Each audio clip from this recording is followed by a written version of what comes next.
Together, growing in faith, changing communities. Ngcobo Jesu Kristo. Thandazami namhlanje ngifisa sibuke incwadi yokuqala kaJohanisi isahluko sesithathu. Ivesi yokuqala kuze kube yivesi yesithathu. Uthi uJohanisi uma ekhuluma encwadini yakhe uthi zithandwa zezulu bathandekayo enkosini bekani umusa ongaka wokuba sibizwe ngabantwana bakaNkulunkulu.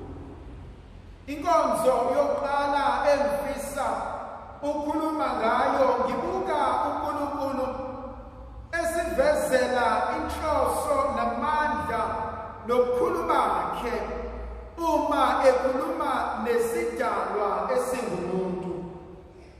John chapter 3 verse 17, verse 16 and 17. Ngokuba uNkulunkulu walithanda kangaka izwe waze wadela wanikela ngendodana yakhe ukuba ilowo nalowo okholwa kuyo angabhubhi kodwa abe nokuphila ophakade. Okholwayo indodana unokuphila ngokuba akayithumelanga indodana emhlabeni ukuze umhlaba ujeziswe ngaye kodwa ukuze umhlaba uphiliswe ngayo. John chapter 3 verse 17. Inkonzo yokuqala emfisa ukuba sibuyele kuyona yinkonzo yokuzazi ukuthi uyisithandwa sikaNkulunkulu. Inkonzo yokuqonda kahle kamhlophe ukuthi ubalulekile kangakanani uNkulunkulu. Uthi uNkulunkulu evangelini lakhe athi udalwa yini ukuba ukhathazeke nenhliziyo yakho ingabi nakho ukuphumula. Athi uyakwazi yini ukubala izinwele ezisekhanda lakho. Athi ivini lezinyoni zezulu awuzazi zondliwa ubani. Ebesethi thina mina engikwazi ukondla izinyoni zezulu ngazi isibalo sezinwele ekhanda lakho ngingahlulwa yini ukunakekela impilo yakho. Inkonzo yokuqala engifisa ukuya kuyona inkonzo yokuziqonda ukuthi ngithandiwe emazulwini. Inkonzo yokuqonda ukuthi ngibaluleke kangakanani uNkulunkulu. Thandwa zami le nkonzo ibalulekile kumina ngoba ekukhuleni kwethu siyakwazi ukukhuluma ngothando enginalo for uNkulunkulu. Kodwa we hardly battle with uthando uNkulunkulu analo ngempilo yami.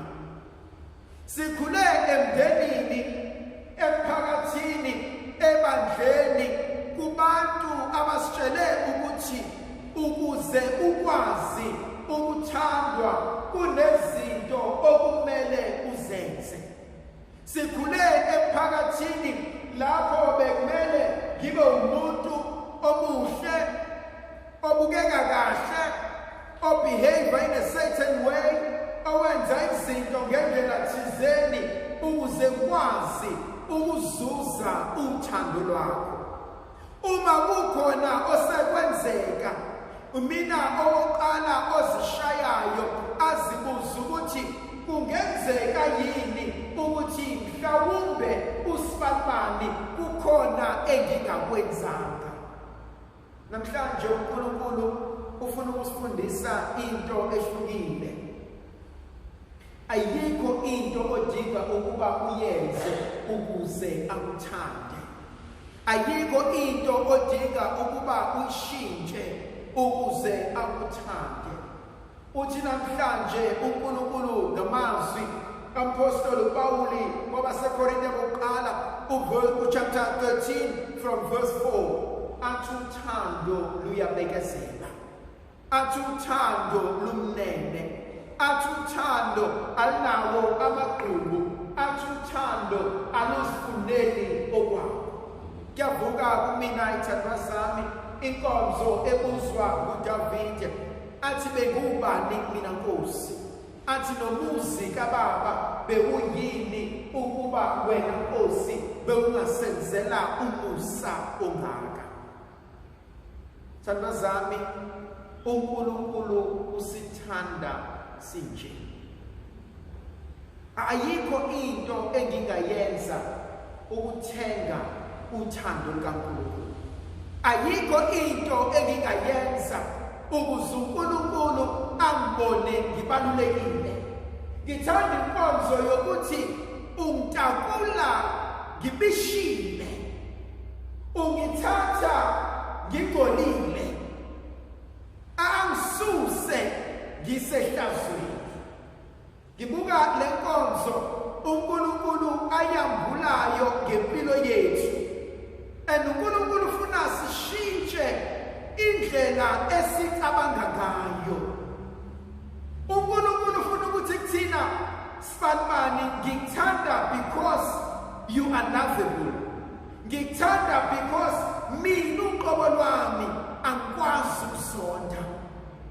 Izolo bekade ngibuka omunye wabangani bami uposte isithombe sakhe nabantwana bakhe ababili unamawele asangaqeda inyanga ezelwe. Uyazibuza uyaziphendula uthi I'm not sure noma kufanele yini ngisiposte lesi sithombe, and understandably so because kubathola abantwana engashadile. Kodwa uthi njengoba abantwana bami becamele lana esifubeni sami ngibabambe ngezandla zami, uthi for the very first time ever empilweni yami I've learned to understand sacrificial love and uthando uNkulunkulu angithanda ngalo. And uAgwisha athi for the first time ngiyabona ukuthi ayikho into engeke ngakwazi ukuyenzela labantwana. Ngithe ngisafunda langathizeni siyahamba siyofona ama-cell phones ayingakadumi ngaleso sikhathi. So siyahamba siya ku-public phones yofona, and then bese kufika lo sisi lona you can see ukuthi uyi-student. Sise Cape Town ufona lana e-KZN. Uma efona afone akhulume nomama wakhe, and bese eqeda ukukhuluma nomama wakhe ebese ecela ukukhuluma nengane yakhe. Athi bese akhuluma nengane yakhe uyayizwa inkulumo yakhe ukuthi ehlangane lenkulumo, uyakhuluma uyahleka uyadlalisa, but mina ngilalele angizwa lutho. And so bese ngiyabuza meqeda ukuthi ubani lo usukhuluma naye benenzani naye, and asho ukuthi ubekhuluma nengane yakhe she's only 5 months and ngishiyile ekhaya because yena kumele azoqedela izifundo zakhe. And imexoxa ngale ndaba uthi ngesikhathi esakhulelwe she had made up her mind uzoyizala lengane and ayigive up ayinikele kwabanye kube khona abazoyinakekela, akafune lutho ezokuhlanganisa naye. But uthi the moment ebeletha eyibuka nengane uthi there was a bond that no one else can separate. And I truly believe ukuthi umzali things for yena, but above all for abantwana bakhe. I truly believe ukuthi umzali prays more for abantwana bakhe than for herself. And I truly believe ukuthi kwesinye isikhathi siyafika isigaba njengobaba la ushintsha khona impilo yakho, la ushintsha khona inkambo yakho, and then uzibuka uthi angifisi abantwana bami bakhule bengazi nginje, angifisi izingane zami zibone lesayidi lempilo yami. And ngibuka lento siyenza ngomuntu bethu, how much more ngoNkulunkulu, How much more ngoNkulunkulu othi mntanami angifuni ukubona ukhathazeke kanje. Angifuni ukubona useyinhlungwini ezinjeni. Thandwa zami, kwesinye isikhathi siyayishaya ngoba sikhule sitshelwa ukuthi asinto yalutho. Ngoba sikhule sitshelwa ukuthi asoze saphumelela. Ngoba sikhule sitshelwa ukuthi vele kulo yamuzi akekho isho yedwa owake waba successful. Vele kulo yamuzi umuzi wezidakwa. Kodwa uNkulunkulu kunenkonzo ayivusayo evuka kumina ngoDavide. Uma ethi uDavide, bengiyini mina Nkosi? Nobuzwa kwethu bewuyini ukuba ungasenzela umusa ongaka? Ngibuka uNkulunkulu lenkonzo yokwazi ukuthi ebusweni bakhe, emehlweni akhe, sonke siyafana. Thandwa zami, kunenkonzo uNkulunkulu ayivusayo kuthina namhlanje. Yokwazi ukuthi uyathandwa ngoba it is in the nature of God to love. Sometimes siyayisithi uNkulunkulu uyashaya. Siyayisithi uNkulunkulu uyasiqalekisa. Siyayisithi uNkulunkulu usivimbela izinto, usivalela izinto. I don't believe in that. I don't believe ukuthi uNkulunkulu uyashaya. I don't believe ukuthi uNkulunkulu uzwisa ubuhlungu. Umzalo njani okwazi ukuzwisa ingane yakhe ubuhlungu? It is in the nature of God to love. uBishop Berrywood kune-story ayithanda ukuxoxa ngaso. Uthi one day kunomfana owayehamba ezodlula eduze komfula. Athi bedlula eduze komfula abone ufezela escorpion. Athi mesibona lescorpion lomfana ebeselula isandla sakhe efuna ukususa emanzini khona singeke sife. But every time lomfana belula isandla efuna ukususa iscorpion emanzini, iscorpion isiyamshaya. Abusisa isandla umfana aphinda sondeze simshaye. And lento ilokhu yenzeka, isandla somfana sigcine sesidumbile, sesigijima igazi. Kanti khona ikhehla elisondelayo liyambuka lo mfana elokhu efuna ukuthatha iscorpion kodwa igazi lakhe seligijima isandla sonke. Ebesethi lo baba mntanami, awuboni yini ukuthi uzofa? It is in the nature of the scorpion to kill. Awuboni ukuthi uzogcina ikubulele lento. Umfana mbuke lo baba, isandla sakhe siyopha igazi, asifake isandla afuna ukubamba iscorpion simshaye, asibambe agcine siphose ngaphandle. Ebesebuka lo baba athi, baba uqinisile, it may be in the nature of a scorpion to kill, but it is in my nature to save life. Kunenkonzo ebalulekile. Ungavumi i-temporary situation, izinto zesikhashana zishintshe who you are. Uyabona masazindla ngaleli ivangeli, kuyavuka kumina kulezi insuku ukuthi uJesu ungena emkhunjini alale, abafundi bahleli, mhlawumbe bayadla, mhlawumbe bayaphuza, mhlawumbe bayajabula. Kodwa uJesu mesaqambalele emkhunjini kwase kuvuka isivunguvungu lwandle.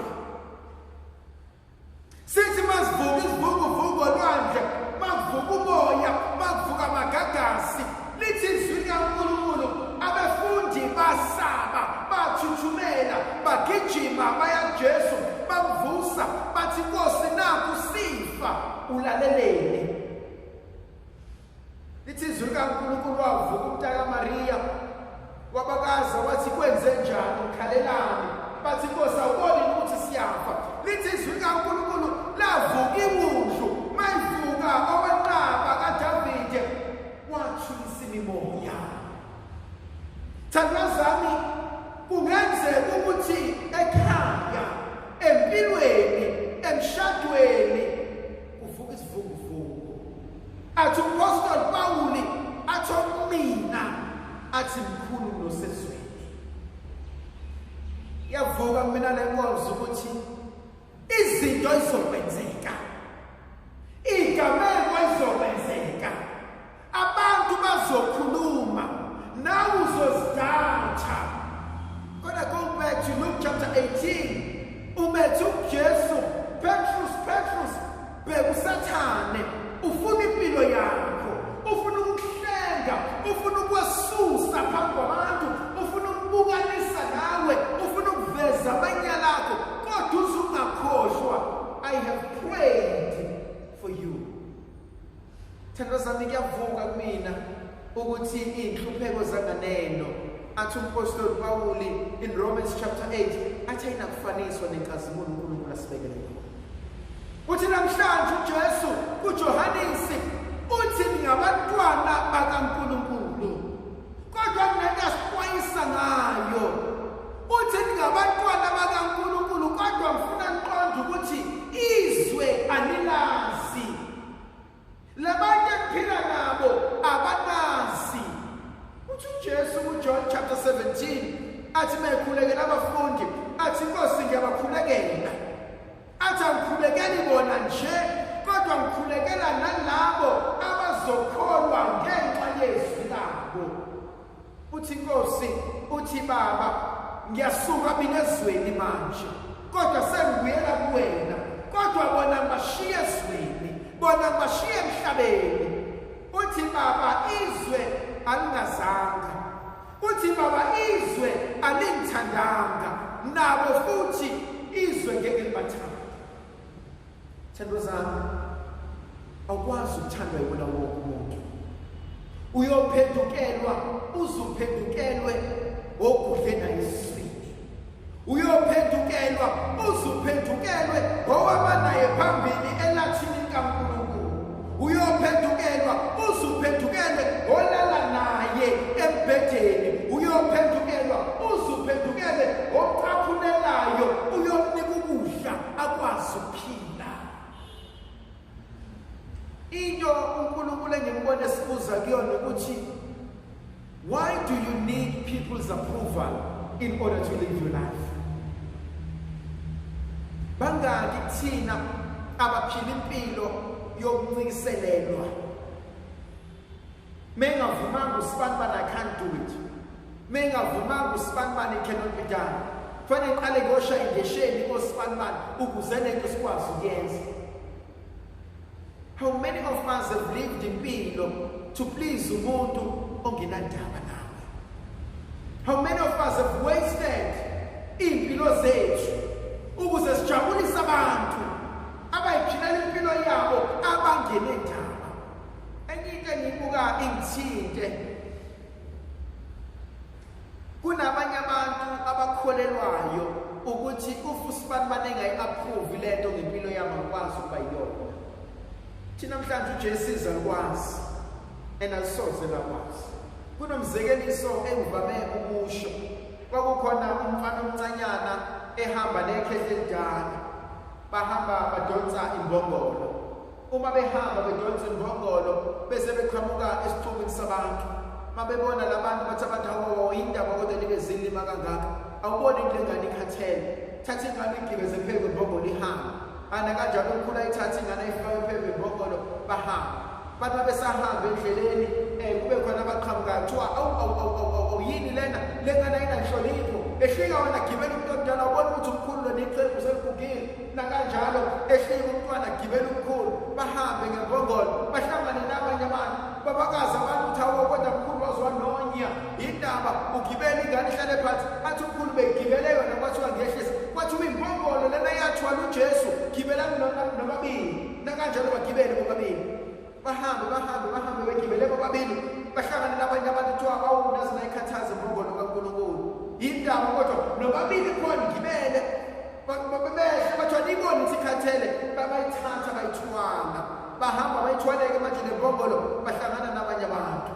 The bottom line is, if uzophila ngalo, aphile ngalo, uphile ngalo, ngeke bajabulise bonke abantu. You will never be liked by bonke abantu.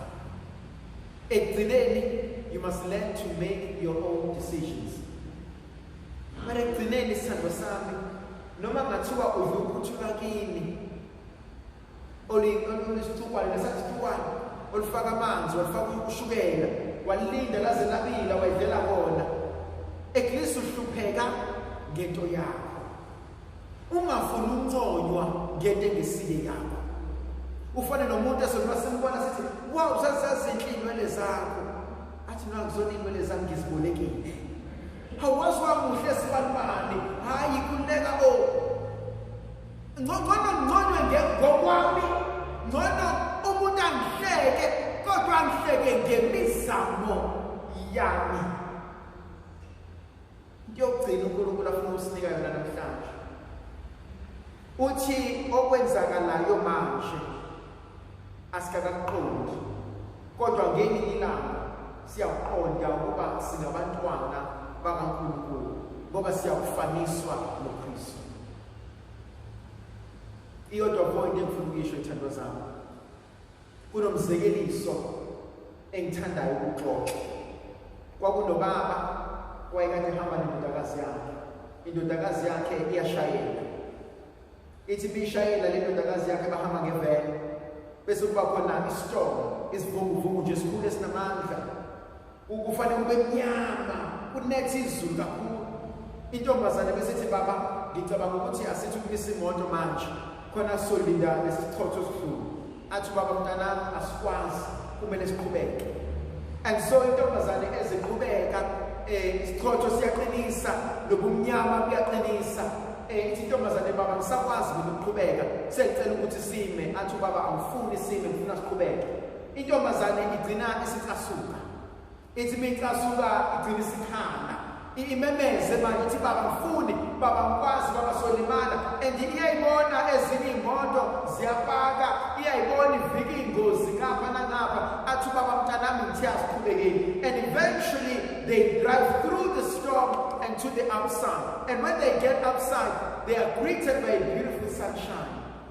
And mabefikela nanti ilanga elihle, ebese ethi baba pull over. Ithi ngane no baba, it's a waste of time. Kufanele siphule over there. Athi baba ngithe ima.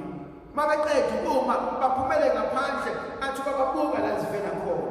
Mabebuka qinene, ezinye imoto ziyalimala, ezinye ayikwazi ukuphuma. Athi baba mntanami, if sihlalele phana besingeke sibe la. And the point of no matter how dark it is today, but the light will come tomorrow.